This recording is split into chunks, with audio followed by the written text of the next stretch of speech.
Безценни и очаквани съвети. А сега, това, което искам да кажа, съвсем накратко, защото времето е малко. В съвременната ортодоксалната фармацевтичната медицина няма създадено лекарство против грип. Това трябва да се знае. Второто нещо, което е още по-неприятно, че антибиотиците не действат на вирусите. Третото нещо, което е още по-неприятно, че вирусите, когато се развие вирусна инфекция, тя засяга няколко от най-важните органи на човешкото тяло. Първо, сърдечно-съдовата система, второ, дихателната система, стига и до черния дроб и до бъбреците. Не е шега работа, не е като една настинка. Добре, какви са първите неща, които трябва да предприемем, когато започне да тече? Аз искам да кажа още две изречения. В човешкото тяло има 10 пъти повече бактерии, отколкото са клетките на човека. Така, първите неща, които трябва да се направят, още когато започне да киха повече от 2 пъти, е да вземе една клечка за уши, да сложи ето в прополисова тинктура, 30% прополисова тинктура, и да сложи в ноздрите. Дадено в тинктурата има спирт. Това няма никакво значение. Защото аз и вчера питах в аптеката и аптекарките ми казаха, че не е редно с спирт да... Денке, какво ти казват аптеките, мен не ме интересува. Лекарите казват няма лошо. Аз съм дошъл да ви кажа, че ако ти имаш, с извинение, сополи или тече страхотно, още на първата минута това нещо спира. Ако ти е запушен носът и вкараш това нещо тук до очите, също след една минута няма. Тоест, ти си изпреварила, ти си прекъснала развитието на грипа. Ако са деца, взимаш едно такова тампонче, напояваш го и го слагаш. Ме ми се обадили десетки майки, които ми благодарят за това, че се е спасил. Другото нещо, което е... Тампони се слага на детето в носа? Лекичкото в носето, да. То няма да издържи детето на такова? Не, нищо не. То не трябва да се напои да тече така... И да стои дълго време, предполагам. Не, то си стои, защото то не действа, то не дразни. Искаш ли да ти направя едно и да сложиш носа? Сега няма проблем. Така, второто нещо, което е много интересно, че мястото, което най-много се замърсява, с извинение, това е устата и устната кухина. Затова, защото чрез водата, чрез храната, чрез въздуха и там винаги има около 100 различни болестотворни микроорганизма, които всеки момент проявяват своето действие. Така че, другото, което е страшно, това е, че вирусите проникат в кръвта и от пръстите на краката до мозъка те циркулират. Следователно, ние трябва да ги ликвидираме. Какво трябва да направим? В случая трябва да вземем, ето тук пак прополисова тинктура, само че повече памук, да вземем да намажеме венците, защото най-много бактерии, болестотворни и вируси се натрупват в кръвящите венци. Когато ние намажем език, когато намажем и непцето, когато намажем всичко това нещо, ние просто прекъсваме развитието му. Другото нещо, което може да се направи, в една чаша топло млеко да се сложат 30 капки, до 40 даже, да пиете на глътки, затова защото... Какво да се сложи в млякото? Прополисова тинктура, да. Така. Другото нещо, което е много важно и което трябва да се знае, че природата е създала още 10 продукти, които биха помогнали на този организъм, даже когато е заболял, да преодолее. Защото ако вие сложите една лъжица мед, това дете измуче или възрастният човек, то, освен че снабдява с всичко, което е необходимо на човешкия организъм, но то в същото време дава енергия на организма. А не храни ли и вируса по този начин? Вирусите няма да ги храни, а ще храни организма, защото един човек, който е болен, той се отпуска, той е с извинение като парцал и той не може да се обърне от едната страна на другата. Така че меда е най-уникалният продукт. Аз и пред теб съм казал, пред вас съм казал, че човек, който се храна само с мед и хляб, е живял 147 години, защото меда осигурява всичко, което е необходимо. Третото нещо, което е, ето това, виждаш. Че съм задължителна. И след това не се виждаш с никой. Така, не се виждаш ли той, който се вижда, ще го накараш да изяде същото количество.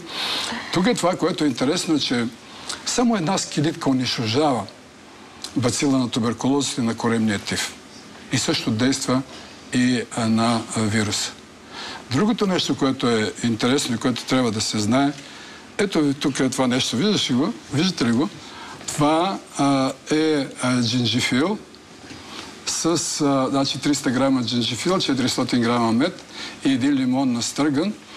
Когато го пиете, то ви пари в гърлото, но то също действа дезинфекциращо или както се изразяват, защото това е едно от древните лекарства, което казва, че човек от гроба го изважда толкова силни лечебни. Джинджифила вече е за гърлото.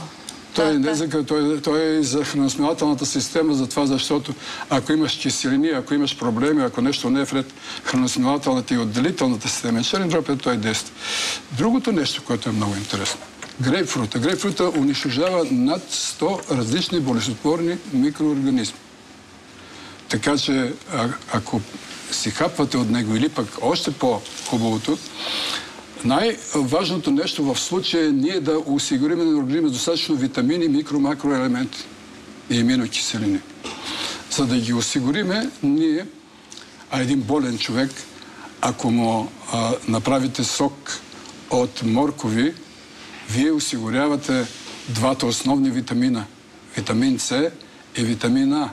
Плюс това има и още един момент, че когато човек боледува, в него се натрупват така наречените свободни радикали, които унищожават на клетъчно ниво, после на ниво орган или на система. Ако вие използвате това нещо, има и още един момент, който е още по-интересен. Няма по-добро лекарство за организма, което да дава мощност и на женския, и на мъжкия организъм, е витамина. Вие, ако изяждате 50 грама и 100 грама да изядете слънчогледови семки, а вие решавате въпроса с набавянето на витамин. Сурови обаче. Нали така? Не, в никакъв случай не трябва да е печен. Да. Трябва да е суров. Добре, но всичко, което говорим, не би трябвало да изключва и традиционната медицина, защото... В смисъл? В смисъл, че грипа наистина е много коварен. Винаги е възможно да настъпят осложнения, особено при малки деца и възрастни. Сега, тук ти правилно поставяш това въпрос. С едно на ум трябва да подхождаме винаги. Ако грипа, вирусите са съпроводени с болестотворни микроорганизми, с бактерии, тогава вече може да се използва антибиотик. Нещо, което преценява лекар, нали така? Така, естествено.